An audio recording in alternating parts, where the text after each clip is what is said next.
Todas las voces. Un espacio de conversación para unir cabos sueltos sobre la verdad del conflicto armado colombiano. Un programa de la Comisión de la Verdad en alianza con la Misión de Apoyo al Proceso de Paz en Colombia, MAP-OEA. Escúchanos por esta emisora asociada a la Red de Radio Universitaria de Colombia.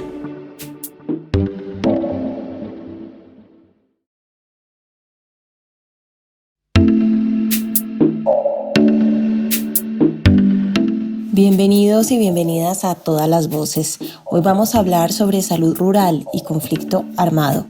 Corrupción, violencias contra promotores y promotoras de la salud, destrucción de infraestructura hospitalaria son algunas de las entradas que nos llevan al tema de hoy.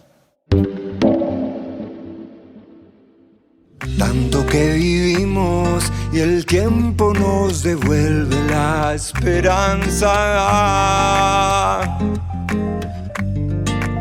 Tanto resistimos, el miedo no podrá callar mi voz.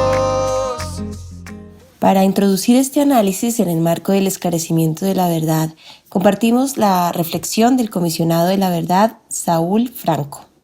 Los campesinos y campesinas han puesto la mayor parte de los muertos de esta guerra en las filas de la guerrilla o del ejército o de las organizaciones paramilitares. Los campesinos y campesinas han padecido esta guerra directamente. Pero al mismo tiempo, las peores consecuencias ya no fatales, sino de despojo, de desplazamiento forzado, las han padecido también este sector de la población. El campo ha sido el escenario predilecto de este conflicto armado y la naturaleza entonces ha resentido también sus efectos. Pero al mismo tiempo, esta vieja simetría en contra del campo y a favor de los sectores urbanos ha afectado enormemente a la población campesina y a sus condiciones de vida y sus condiciones de salud. Además, hay un efecto desproporcionado de las consecuencias del conflicto sobre ciertas poblaciones, entre ellas las poblaciones indígenas, y los sabedores ancestrales han padecido este conflicto y la medicina tradicional ha padecido también este conflicto. Y los trabajadores de la salud que les han trabajado en las zonas rurales han hecho también un aporte grandísimo y han padecido consecuencias terribles del conflicto. Asesinatos, toma de sus utensilios, obligación de atender en condiciones contrarias a su ética o a las condiciones básicas de recursos necesarios para este tipo de atención.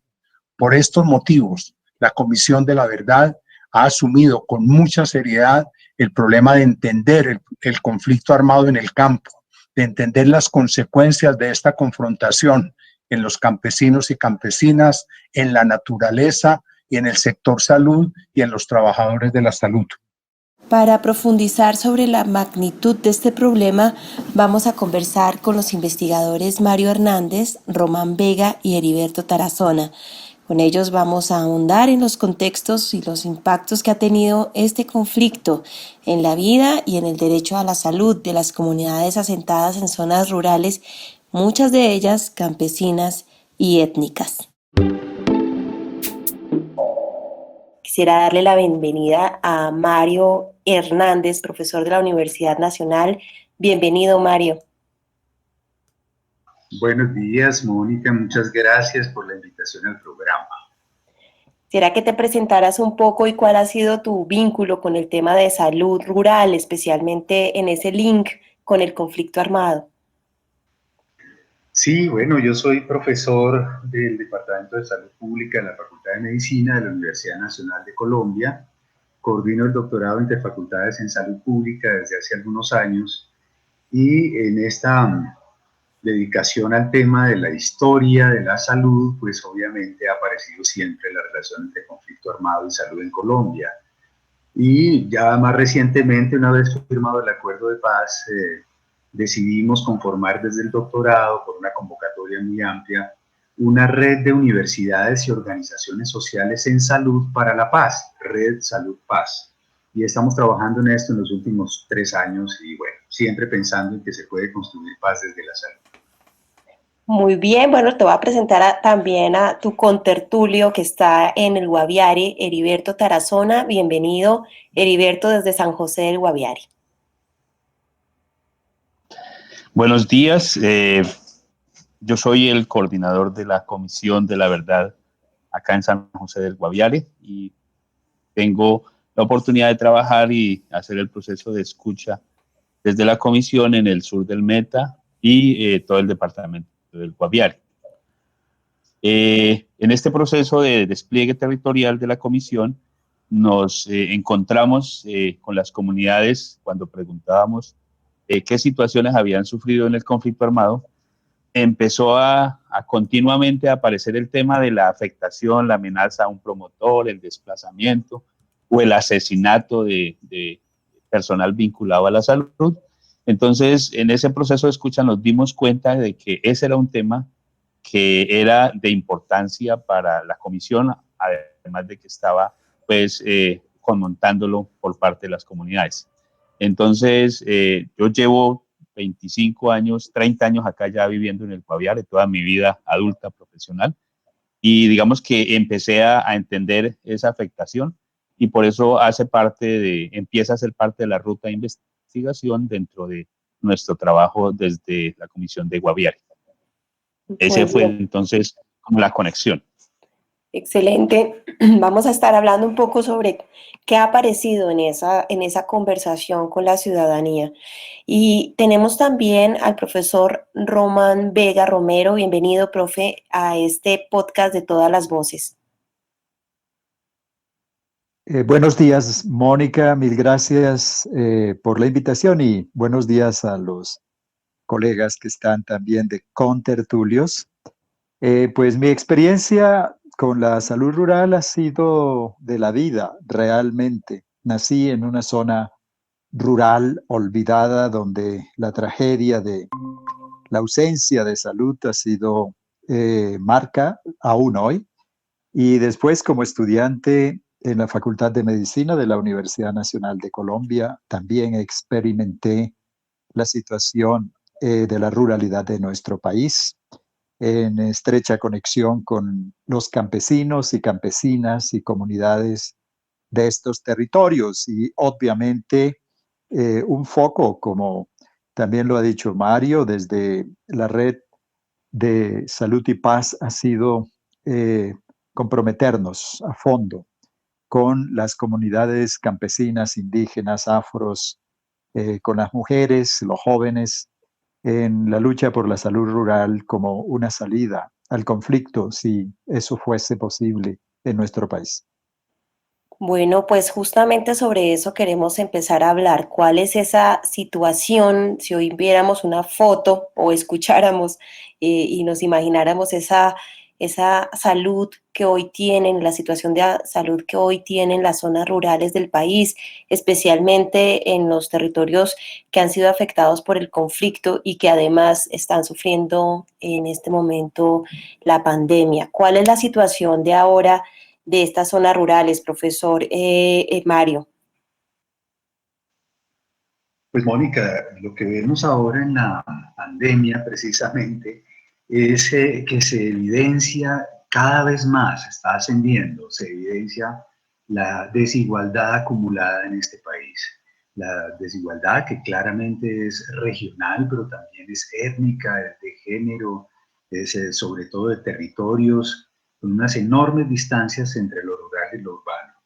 Y bueno, ya lo estamos viendo, en la zona del Amazonas, donde están los pueblos indígenas, pues efectivamente no hay una respuesta adecuada a esta situación, pero están en toda la exposición que ya estamos viendo con la enorme cantidad de contagios y el aumento progresivo de las muertes, en el área de Tumaco, en el área del Chocó, bueno, el Catatumbo, en La Guajira, ya empezaron a surgir todos estos problemas, pero precisamente porque allí es donde están desde hace mucho tiempo postergados los problemas, dejados, digamos, a la libre no expresión, porque resulta que el sistema de salud, de aseguramiento en salud, que entiende que todo eso es régimen subsidiado, pero que no es rentable ir a prestar servicios allí, pues ha abandonado. Es una respuesta absolutamente precaria en salud, Y esto pues se expresa en todos los indicadores. Las desigualdades entre el mundo rural y el urbano, por ejemplo, en mortalidad materna son pasmosas, 4 veces más muertes maternas en el área rural que en el área urbana,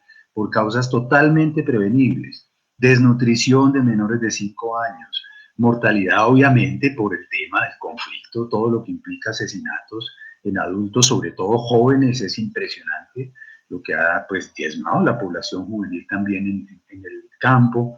Bueno, todos los impactos que podemos ver con las cifras, pero además un desmantelamiento de la red y de la misión médica. No hay cómo tampoco prestar servicios de salud adecuadamente porque precisamente la misión médica está atravesada por el conflicto. Pero no hay respuesta tampoco, no hay una forma de construcción de soluciones o de respuestas adecuadas a esas condiciones. Entonces, bueno, la pandemia nos está mostrando eso y es un acumulado, como digo, de desigualdad, de abandono, de exclusión. Eso es lo que puedo decir inicialmente. ¿Cómo lo ve usted, profesor Román? Bueno, nosotros, quiero decir nosotros, varias universidades que pues ante esta tragedia de la ruralidad colombiana en materia de salud, hemos reaccionado tratando de investigar muy de cerca con las comunidades la situación. Hemos llegado a la conclusión de que lo que se produce en Colombia en la ruralidad es un estado de cosas inconstitucional pleno.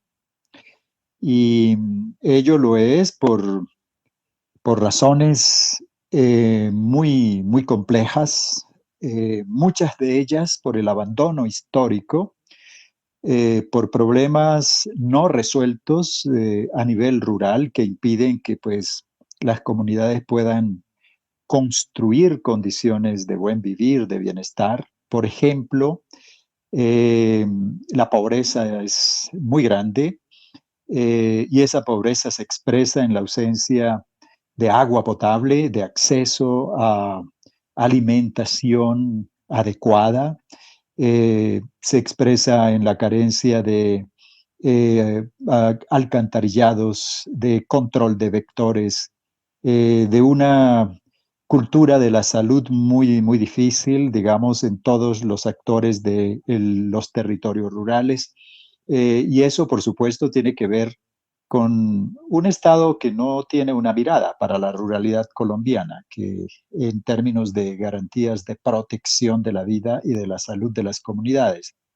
Es un Estado que hace presencia a través de otras formas que son lo contrario a la salud, a través de la muerte, de las acciones de guerra, de la eliminación y de la estigmatización de las comunidades rurales, de la no respuesta a necesidades tan fundamentales como, por ejemplo, el tema del acceso a la tierra, que es básico para que las comunidades rurales, campesinas, indígenas, todas ellas puedan crear condiciones, modos de vida adecuados que les permita tener una salud adecuada. Y todo ello cruzado por un conflicto donde la salud se ha convertido en parte de los planes y de las estrategias de guerra, que me parece que deberíamos verlo muy a fondo. De modo que esa es una situación de ese talante y pues que reclama de los colombianos una respuesta. De acuerdo. ¿Cómo se ha visto esto en las experiencias de escucha en el Guaviare, donde la Comisión de la Verdad ha venido profundizando un poco en ese tema, Heriberto? Los campesinos, sobre todo, hacen referencia y con ellos manifiestan y no es fácil comparar cómo era hoy y cómo era hace 15, 20 años. Entonces, ellos, digamos que nos plantean que tenían el acceso al promotor de salud, que tenían un puesto de salud, un micropuesto, que no tenían que desplazarse hasta el área urbana para poder prestar un servicio. Entonces decían, ese cambio de modelo de prestación del servicio donde teníamos acceso a la garantía del derecho a la salud de manera más cercana con el promotor, sobre todo hacen mucha referencia a la labor del promotor de salud. Ese promotor rural que es un modelo de atención cercano a la gente, que escogen a una persona de la comunidad y se forma para que haga todo el trabajo de promoción y prevención. y que es, digamos, una carga fuerte, un componente fuerte dentro del área rural, porque hay niños que vacunar, porque hay control materno, porque hay toda una serie de actividades que se prestaban ahí en su comunidad, que estaban a menos de una hora a camino cuando más. Entonces, esa transformación del sistema de salud, el campesino la ha sentido muy, muy fuerte, y eso repercute también en la garantía de salud. El ejercicio de tener que movilizarse. Hoy todos dicen, sí, yo tengo un carnet de salud que me acredita como el régimen subsidiado, pero yo tengo que dejar mi finca y desplazarme 6, 5 horas hasta el puesto de salud a ver si alcanzo una cita médica que me den una ficha. Entonces, ese cambio de modelo ha sido un impacto muy fuerte en lo que hoy se presenta como garantía de la salud, y más en las condiciones que hoy tenemos con esta pandemia. Creo que se ha visibilizado más esa carencia, ese impacto de unas decisiones políticas de transformar el modelo de salud, sí, a partir de la Ley 100. Yo quisiera que hiciéramos una ronda entre todos para analizar si ha habido una respuesta institucional del Estado equitativa, o si ha habido de alguna manera un racismo estructural, como lo venía al comienzo planteando el profesor Mario. Han excluido históricamente a los indios, a las poblaciones negras, a toda esa gama de mestizaje que es gran parte de la población colombiana, ha sido excluida del poder, del manejo de la riqueza del país, de manejo de los recursos, y han inferiorizado biológicamente a esta gran parte de la población colombiana, lo cual se expresa obviamente en unas condiciones de vida terribles que nosotros estamos viendo cada día, no solo de modo presencial, sino también indirectamente a través de las imágenes que recibimos, como si estuviésemos en los peores rincones del planeta Tierra, donde los olvidados son justamente las personas que están en la peor situación. Si uno quisiera describir el dramatismo de esta realidad, pues sí ve la pandemia, pero también hay que ver actos como el que se produce en Tasajera recientemente, donde hay un montón de muertos por un camión cisterna cargado de gasolina, que atrae la atención de una población que son descendientes de afros, caribeños, ¿no es cierto?, postergados. Ese es un racismo estructural que penetra la mente y que penetra las decisiones políticas en materia económica, en materia social y en materia cultural en este país. Yo creo que eso es cierto y eso se refleja obviamente en la salud de estas poblaciones. ¿Quién quisiera complementar esta mirada? Sí, yo creo que eso es importantísimo que lo hagamos muy evidente, porque es como un traslapamiento, digamos, ¿no?, de procesos de exclusión simultánea que tiene que ver con la forma como se ha venido desplazando a la población indígena, a la población afro, a la población campesina, mestiza. Se les ha venido cada vez más arrinconando mientras se les ha quitado la tierra. Es un despojo sistemático, y esto de entrada impone una serie de barreras para la buena vida, para el buen vivir, como lo llaman precisamente los pueblos indígenas. Aquí hay un asunto sistemático, pero además de esto, la lógica del sistema, que yo quiero insistir en eso porque parece que fuera simplemente que el Estado abandonó. No es exactamente eso, sino que el Estado se retiró de la provisión directa de servicios de salud en particular. Tal vez las escuelas todavía más o menos son de carácter público, pero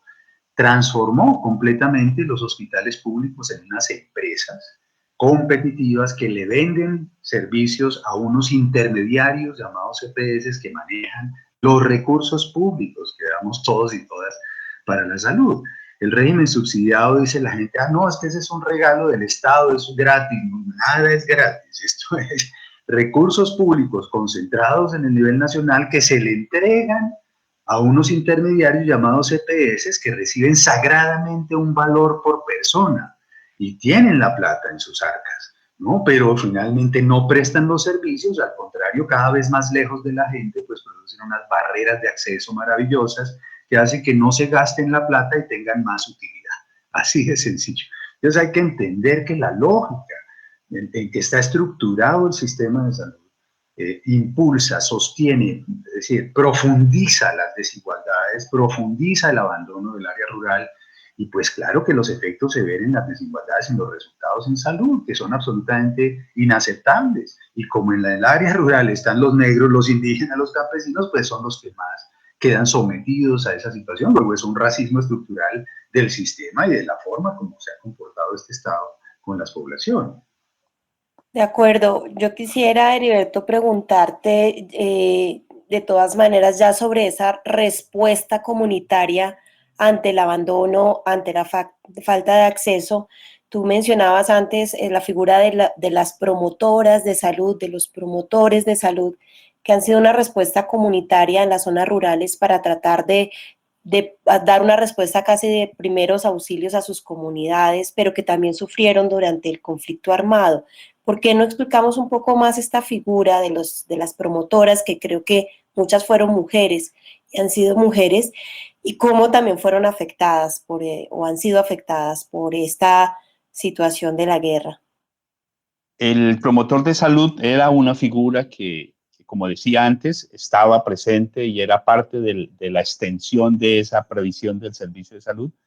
Y digamos que las comunidades vieron afectada esa prestación de salud con ocasión del conflicto armado cuando empieza a ser objeto de amenazas y persecuciones. Tengo acá un texto de que hicimos en un proceso de investigación con ANTOC, y nos han compartido un documento donde hay un oficio de parte de una promotora de salud donde le pide y le presenta el caso a la institución diciendo que he escuchado muchas versiones de que si doy papaya me matan. Entonces no me culpen porque no puedo ir a hacer el censo. Yo trato de cuidarme como sea, no saliendo con frecuencia. Ya no lo he puesto en conocimiento de la justicia porque alguien me dijo que no lo hiciera, porque eso era torearlos a esa gente, porque todos se topan con la misma cobija. A ellos no les interesa sino juzgar y con eso ganan. Por favor, les pido me tengan paciencia. Voy a conseguir a un señor que en una moto me pueda llevar y traer a los ratos que pueda ir y hacer el censo lo más rápido posible. Esta carta de esta promotora diciendo y poniendo en conocimiento en qué condiciones presta el servicio, y aún así, digamos, a riesgo de su vida, les plantea una estrategia para garantizar y para poder prestar el servicio de salud. Esas eran las condiciones en que cuando se agudiza el conflicto armado en el Guaviare, el promotor de salud, el enfermero, el auxiliar de enfermería que prestaba sus servicios en los puestos y micropuestos de salud, vivían de manera, y se volvió a empezar a volverse de manera cotidiana. En total, 75 personas del sector salud acá en Guaviare fueron y denunciaron y presentaron denuncias como víctimas, como amenazas, como inclusive llegando a ocurrirse 7 asesinatos. Y en ese escenario, entonces, el modelo de salud también se transforma porque la institución no tiene cómo reaccionar y no sabe cómo reaccionar a esa situación con los promotores de salud. Entonces, simplemente lo que hace es traerlos para al área urbana, sacarlos o trasladarlos, y termina siendo esa comunidad afectada porque ya deja de prestar el servicio. Entonces, ese es un momento también que se presenta por allá en el 2001-2002 y da paso a la transformación y a la casi que eliminación de ese servicio de salud a partir de los promotores, y donde se desarrolla con fuerza el modelo pues, de empresa como prestadora de servicios de salud. Yo creo que los ejemplos sirven mucho para que la audiencia vaya como entendiendo qué fue lo que pasó en esa Colombia rural por cuenta del conflicto y que hoy paga en gran medida las consecuencias. No sé si de pronto, así como escuchábamos ahora este ejemplo de esta promotora, a los profesores Mario y Román se le viene algún ejemplo de cómo escenificar el impacto del conflicto en las comunidades rurales.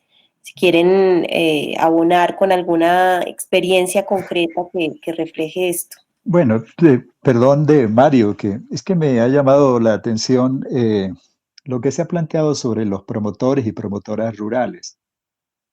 Y de pronto quedaría la imagen de que los promotores rurales tienen dificultades para trabajar por el conflicto simplemente. Y yo creo que no, yo creo que el tema tiene raíces más profundas sobre lo que pasó con los promotores y promotoras rurales en Colombia. Recordemos que fue Héctor Abad Gómez, defensor de los derechos humanos, médico salubrista, fundador, entiendo, de la salud, de la Escuela de Salud Nacional de Salud Pública en Colombia. Fue él uno de los primeros en hacer la experiencia con los promotores y promotoras rurales en salud en Colombia. Bajo su liderazgo incluso hubo en los años 70, 80, más de 5.000 promotores, generalmente mujeres, rurales en este país. Cuando se comenzó a poner en práctica la atención primaria en salud, luego de la proclama de Alma Ata de 1978 en una asamblea mundial de la Organización Mundial de la Salud. Esa estrategia comenzó a implementarse y obviamente un puntal de la estrategia eran los promotores rurales, que hay que decir, los promotores hoy no son vistos solo como rurales, son promotores de salud que pueden jugar en el marco de la atención primaria un papel importante.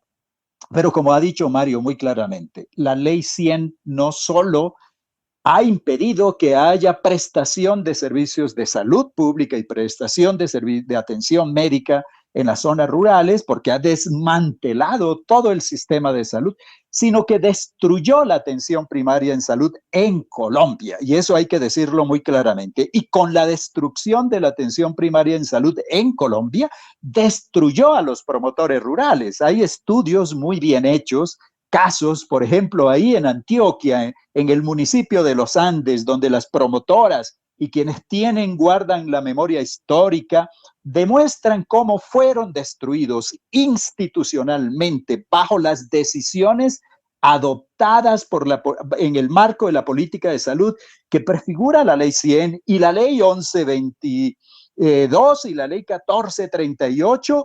Y todas las decisiones que ha tomado este gobierno han destruido la atención primaria. Incluso eso que hoy tienen como caballito de batalla que van a poner en práctica en las zonas rurales como el Guainía del tal Maité, eso no incorpora esencialmente una lógica adecuada de convocatoria de las comunidades para hacer salud, de formar personas dentro de ellas que ayuden a construir la salud en los territorios. Yo creo que eso lo debemos tener muy claro.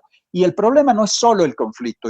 Si creemos que el problema es solo el conflicto frente a la misión médica, estamos equivocados. Tendremos que mirar la cosa más estructuralmente y obviamente identificar todos los elementos que contiene el conflicto, que no es solo el asesinato o el secuestro de médicos, de enfermeras, de promotores. Esa es una de las aristas del conflicto. Hay expresiones mucho más profundas que para la Comisión de la Verdad son muy importantes. La primera pregunta que yo hago es, ¿por qué la salud devino parte de las estrategias de guerra de las Fuerzas Armadas de este país? ¿Por qué la salud devino parte de las acciones cívico-militares para llegar a los territorios, hacer inteligencia?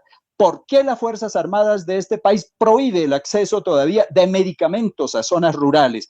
¿Por qué las Fuerzas Armadas de Colombia bloquea el acceso bloquea alimentos a territorios junto con los grupos paramilitares? ¿Por qué, hay que decirlo, se usa como método de inteligencia las llamadas brigadas de salud en los territorios donde hay conflicto armado? Yo creo que todo eso es parte de esta denuncia y de esta indagación que debe hacer la Comisión de la Verdad. Y no es solo el tema del asesinato, que es deplorable, rechazable, no estamos de acuerdo con ello, pero esa es una de las aristas y yo creo que la cosa hay que verla integralmente junto a los problemas estructurales de la ausencia de instituciones estatales para garantizar el derecho a la salud de los colombianos y de las colombianas sin distingo de etnias, de razas y sin distingos de condición socioeconómica. Muy claro, profesor. Profesor Mario, por favor. Sí, yo quisiera simplemente agregar a esta reflexión que ha hecho Román un trabajo muy bonito que hizo una egresada de nuestro doctorado en salud pública y hoy profesora de la Universidad Nacional, Zulma Urrego, quien trabajó precisamente la relación entre las transformaciones del sistema de salud, los efectos del conflicto armado y la destrucción de una serie de programas sistemáticos muy importantes para atender a la población. Por ejemplo, el servicio de erradicación de la malaria, la forma como se destruyó todo ese contingente de personas que estaba al tanto de las enfermedades transmitidas por vectores, que era un programa del orden nacional, que tenía presencia en casi todo el país, porque efectivamente estas enfermedades son pues muy endémicas en todos nuestros territorios. Y bueno, eso se fue destruyendo precisamente porque el Estado transformó la idea de salud pública en una cosa absolutamente marginal también. Se supone que son aquellos aspectos que son de altas externalidades y que no tienen que ver con la atención individual, y entonces acabó con los programas de salud pública. Y esto obviamente en medio del conflicto, al contrario, cuando los mismos trabajadores del Servicio de Erradicación de la Malaria empezaron a protestar y a decir, oiga, pero mire que esto se necesita por esto y esto y esto, fueron señalados como colaboradores de la guerrilla, muchos de ellos fueron sometidos a situaciones de amenaza y muerte y toda esta cosa, porque estaban reclamando la presencia de un servicio tan importante en los territorios que eran de conflicto armado. Entonces, esa imbricación tan terrible que hay en nuestro país entre violencia y abandono y además una estructura estatal que es estructuralmente violenta, eso no lo hemos analizado suficientemente. Yo creo que la Comisión de la Verdad tiene una oportunidad enorme para mostrar esas relaciones y que hagamos conciencia como sociedad de que efectivamente la ruta que hemos transcurrido ha sido la de la repetición y reproducción de las desigualdades y las exclusiones, y que eso es la única forma. Si no superamos eso, no vamos a construir paz nunca. Así que, y al contrario, estamos devolviéndonos, el conflicto se está recrudeciendo justamente en medio de la pandemia, aprovechando las condiciones de la pandemia, ¿cierto?, para acabar con los liderazgos locales, sociales, de mujeres, ambientalistas, etcétera, que obviamente está imbuido en una disputa por las riquezas que tienen los territorios y obviamente el aniquilamiento de los liderazgos políticos locales. Así que, es decir, estamos reproduciendo otra vez un ciclo de violencia y tiene todo que ver con la salud y la forma como se relaciona salud, violencia y Estado. Esa es una cosa inevitable de pensar. Exactamente, pues yo creería que ya en este momento nos corresponde aprovechar las preguntas que nos dejan ustedes planteadas y las líneas de análisis para también pensar junto a ustedes perspectivas de solución y de no repetición. ¿Cuáles serían, qué características tendría que tener una salud rural integral que elimine justamente todas estas inequidades de las que hemos hablado hoy, pero sobre todo que repare los derechos de las víctimas del conflicto armado interno, y no solamente de las víctimas, sino de todas esas poblaciones que han sido excluidas? Entonces, les devuelvo la pregunta más en el sentido de pensemos de cara a propuestas. ¿Cuáles serían esas propuestas para que la salud rural integral realmente sea democrática e inclusiva? Profesor Román. Bueno, gracias por esta pregunta que pues la hemos trabajado tanto tiempo con Mario y con tantos compañeros y compañeras en el país, buscando alternativas a la realidad. Yo creo que lo que conocemos de esa lógica perversa del sistema de salud de Colombia, mercantilizado, intermediado financieramente, que pone en primer lugar la rentabilidad y la ganancia económica, esa lógica hay que destruirla. Si destruyeron lo que se venía construyendo en el país, ahora hay que pendular y decir, esto hay que destruirlo porque esto no garantiza los derechos en este campo de los colombianos y colombianas. Pero la pandemia también nos está enseñando nuevas cosas. Yo le comentaba a Mario ayer, tal vez en un diálogo furtivo de esos que a veces tenemos,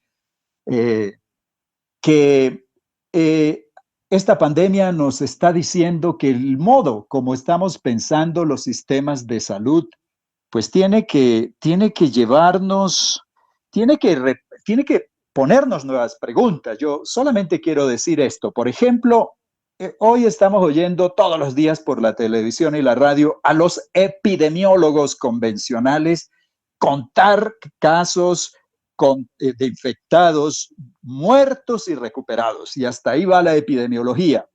Pero resulta que el tema de la salud tiene que ver con la destrucción de la naturaleza. Esta pandemia nos está diciendo que la circulación de virus de seres, de animales a seres humanos, tiene que ver con procesos que se están dando de destrucción de la naturaleza, intensificados de actividades agrícolas, ganaderas, de extractivismo, etcétera, justamente de la ruralidad de este país, de la Amazonía, de estas regiones que son claves en la estrategia de la preservación de la especie humana y los seres vivos. Lo que estamos viendo es que lo que hemos entendido por sistemas de salud puramente antropocéntricos no son la respuesta que el mundo requiere. Yo estaba diciendo, habría que hablar de intersistemas de salud, de la posibilidad de sistemas de salud que cuiden la vida en su integralidad, no solo la vida humana, sino también la vida animal y la naturaleza en su conjunto, a través de la vigilancia en salud, de la participación de las comunidades. Y obviamente eso no se puede hacer a través del mercado, tiene que ser a través de un Estado renovado, poderoso, pero no en manos de la oligarquía, sino en manos de los sectores populares, que son los que pueden garantizar los derechos asimismo los derechos que están reclamando. Entonces tendríamos que fortalecer el Estado, fortalecer los sistemas de salud como sistemas públicos, los nexos entre los sistemas de salud como tales y obviamente garantizar el acceso universal a las acciones integrales en salud.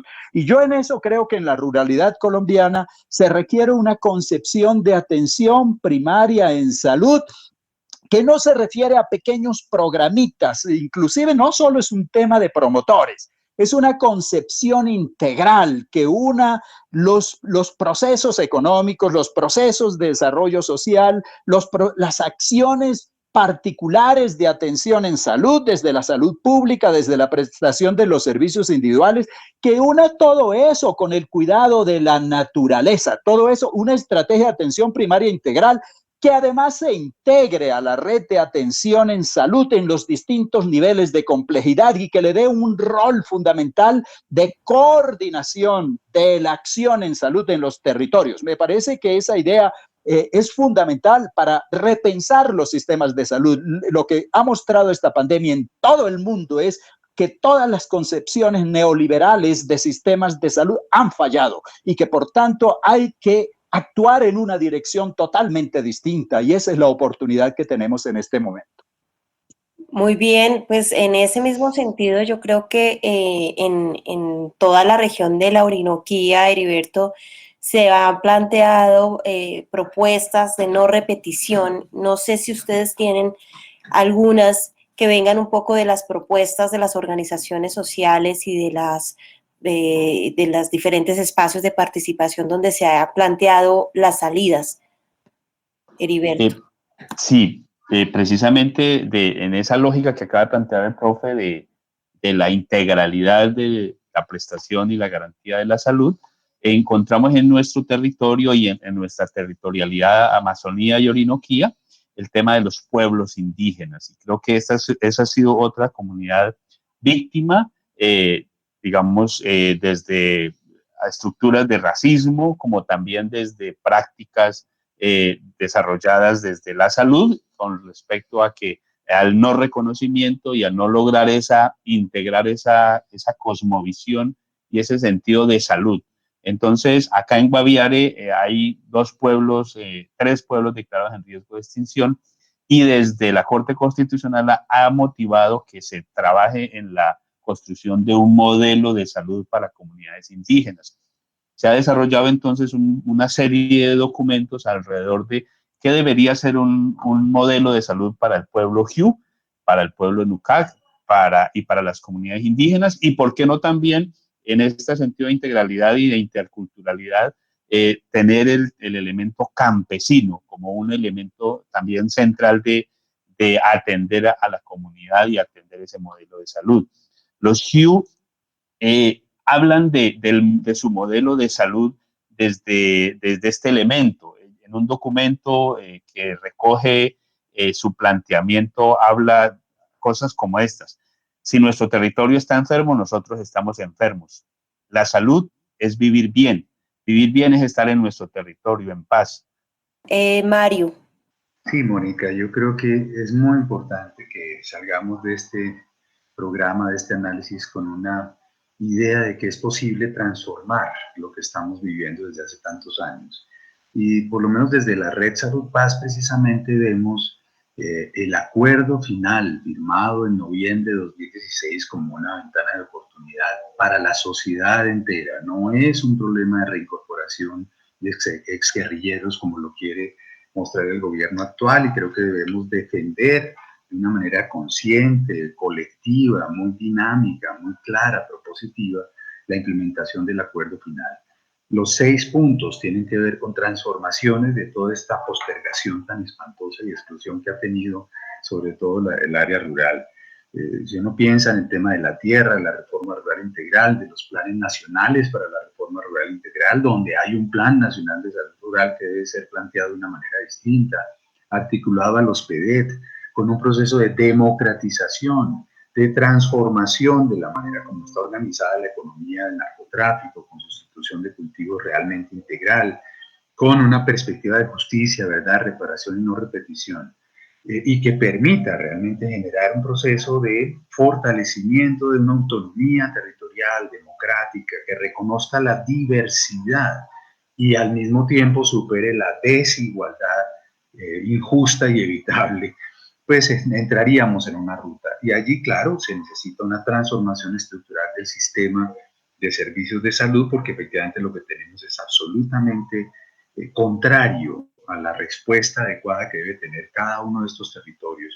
Esto implica lo que dice Román, un nuevo sistema de salud de carácter público, universal, diverso, que reconozca incluso, por ejemplo, los sistemas propios, el sistema indígena propio intercultural SISPI, pero también el de las comunidades negras, y bueno, genere la autonomía local que permita hacer esto en una perspectiva de buen vivir, es lo que hemos dicho, es decir, la relación entre sociedad y naturaleza tiene que ser una relación más equilibrada, no de explotación, de degradación, de este extractivismo en todos los sectores que lo que hace es acabar precisamente con las condiciones de vida.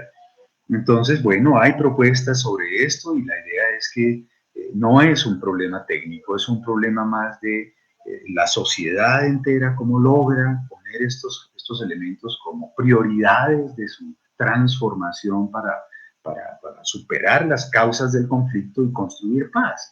Ese asunto creo que no lo podemos seguir aplazando, al contrario, la pandemia nos hace pensar que es el único problema cuando lo que tenemos es realmente una expresión de problemas acumulados, como hemos visto en este programa. Así que la idea es reorientar nuestro pensamiento y nuestra acción hacia una verdadera construcción de paz, usando como instrumento clave el acuerdo final de paz que se firmó en 2016 y exigiendo, obviamente, nuevos acuerdos de paz con actores armados en este momento.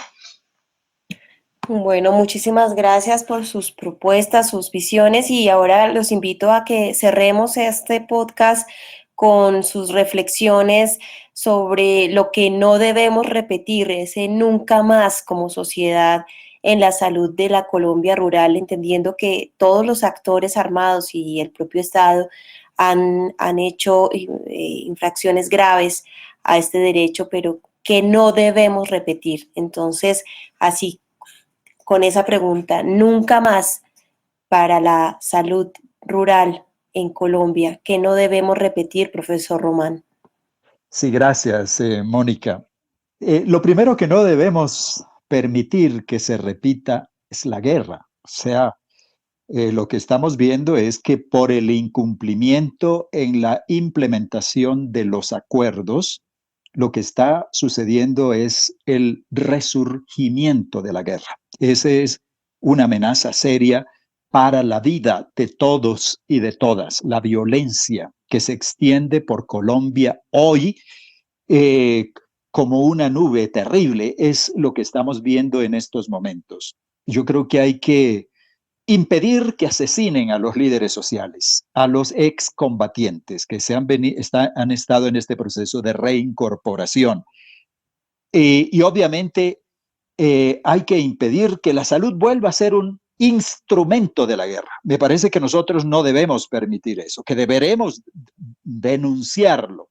Y evitarlo implica que el Estado colombiano, que la Corte Constitucional, que el gobierno, ojalá un otro gobierno de este país, porque creo que este gobierno no va a avanzar en esa dirección, retomen la idea de que Colombia necesita cambios fundamentales.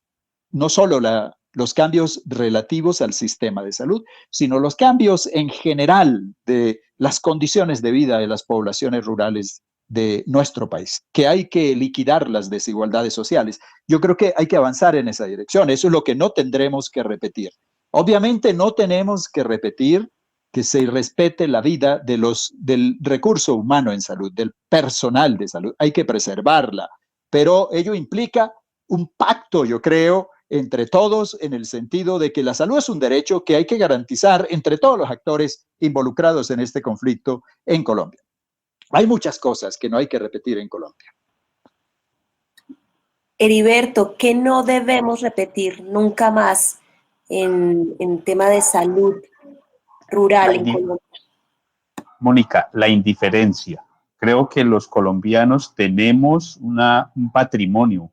Toda la sociedad, todo el pueblo colombiano con este acuerdo de paz ha ganado una oportunidad muy importante para pedir que la guerra no continúe, para pedir que la guerra se acabe, para que no repitamos esas historias de dolor, de desplazamiento, de despojo de tierras, de secuestro.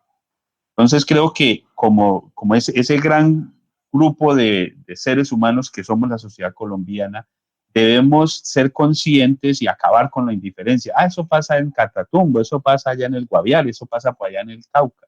Creo que a todos la invitación es a que acabemos con esa indiferencia y nos sentamos y que nos interese lo que nos pasa a nosotros como sociedad colombiana. El acuerdo de paz es una oportunidad maravillosa para nosotros exigir y tener por fin un escenario de construcción de paz, de mejor futuro y mejor presente para nosotros y para nuestros hijos. Gracias. Muchas gracias, profesor Mario. ¿Qué no debemos repetir nunca más como sociedad?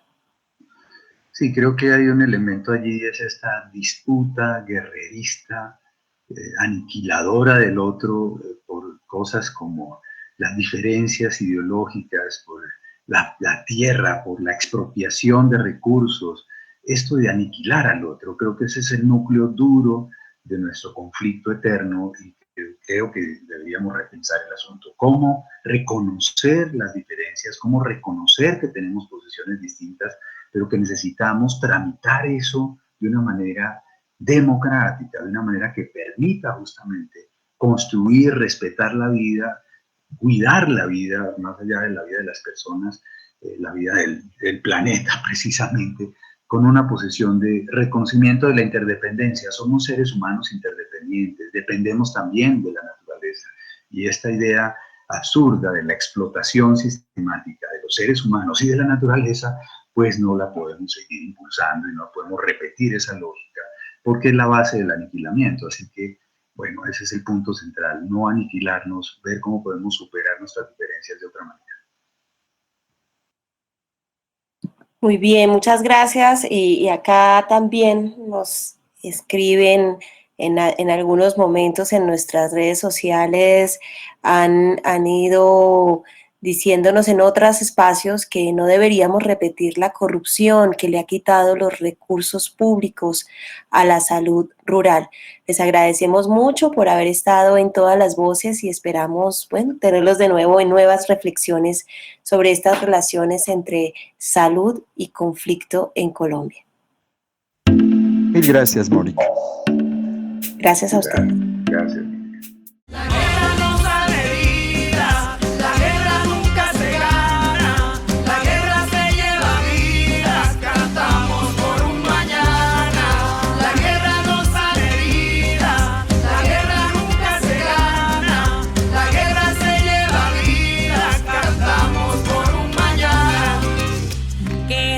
la paz para el mundo, desarmar los corazones, amarrado de odio y rencores, paz para Colombia y mi bello litoral, bañado de ríos y mares. Y ahora, un espacio para nuestra nota pedagógica. Dime la verdad, solo la verdad. No hay reparación ni justicia si no es con verdad. Dime la verdad, solo la verdad. No hay reparación ni justicia si no es con verdad. 5 minutos de verdad. 5 minutos de verdad. ¿Qué es la Comisión para el Esclarecimiento de la Verdad en Colombia? Las comisiones de la verdad esclarecen y reconocen la violencia política. Puede ser la violencia ocurrida en el marco de un conflicto armado, como el que hemos vivido en Colombia durante décadas, o cuando hay una transición de una dictadura a una democracia. En Colombia, el conflicto armado ha dejado millones de víctimas y también millones de hechos de violencia. La Comisión de la Verdad de Colombia hará una lectura de lo ocurrido en ese conflicto para explicar quién le hizo qué a quién y por qué, en un informe que van a entregar en 2021 los 11 comisionados y comisionadas. Son 5 mujeres y 6 hombres y esperan con ese informe abrir un camino de comprensión sobre el pasado para que el conflicto armado no continúe ni se repita. Una de las comisionadas es Lucía González, ella es arquitecta, fue directora del Museo Casa de la Memoria de Medellín y ha dirigido entidades culturales y sociales públicas y privadas en el país. Escuchen de su voz cuál es la tarea de la Comisión de la Verdad. Bueno, el mandato de la comisión, que solo tiene 3 años para decir cosas importantes, no tendrá que reducirse a decir cuáles fueron los daños y a quién se hizo el impacto y quién los hizo, sino preguntarse qué es lo que nos impide salir de la guerra, qué es lo que se ha convertido en un patrón de comportamiento, en un patrón cultural o en un patrón institucional, o cuáles son las leyes o los prejuicios que hacen que nos despreciemos, que nos eliminemos, que todo conflicto se vuelva en un conflicto armado. Entonces, eso es lo que queremos hacer, tener un relato comprensivo que nos permita nombrar lo que es necesario resolver. No es solamente nombrar los daños, es sobre todo narrar, poner en evidencia, nombrar lo que es necesario resolver en este país para aprender a vivir en comunidad. 5 minutos de verdad. 5 minutos de verdad. Esclarecer la verdad es un proceso doloroso que puede generar temor entre ciertos sectores sociales. La comisionada Marta Ruiz es periodista con una experiencia de más de 15 años cubriendo el conflicto armado interno, tanto en prensa como en televisión, y ha profundizado en el análisis de temas de desarrollo rural, las dinámicas de la guerra, la defensa de la libertad de expresión y el derecho a la información. La comisionada Marta habla de ese miedo. La Comisión de la Verdad de Sudáfrica tenía un eslogan que decía: la verdad duele, pero el silencio mata. Y esa es una frase que me gusta mucho porque yo creo que la verdad sí es dolorosa, pero siempre que nos están curando de una herida hay algo de dolor, porque las heridas necesitan ser desinfectadas, necesitan ser limpiadas, y esa verdad, la verdad cumple ese papel. Yo por eso creo que el miedo a la verdad va a ir cediendo, y que está cediendo porque poco a poco la gente entiende que la verdad es realmente un camino para construir un mejor país. 5 minutos de verdad. La Comisión de la Verdad tiene 3 años para cumplir su tarea y la fecha límite es 2021. Esperamos que los aprendizajes en el proceso y su informe final sean leídos, compartidos y conversados entre la mayor cantidad posible de personas, con el fin de que el esclarecimiento de la verdad sea una necesidad de un proyecto de todas y todos. Esperamos también que las recomendaciones que haga ese informe sean una guía para la transformación social en perspectiva democrática, un aporte a la paz del país. En palabras de la periodista Patricia Nieto, cuando no es solo escuchar una historia con una gran carga dramática, sino que esa historia nos haga reconocer lo que pasó y tener el talante moral para que una sociedad diga que eso que se cuenta ahí no tendríamos que volver a contarlo porque no debería volver a ocurrir. 5 minutos de verdad. 5 minutos de verdad. 5 minutos de verdad. Mandachá y Chiara. Todas las voces, un programa de la Comisión de la Verdad en alianza con la Misión de Apoyo al Proceso de Paz en Colombia, MAP-OEA. Escúchanos por esta emisora asociada a la Red de Radio Universitaria de Colombia.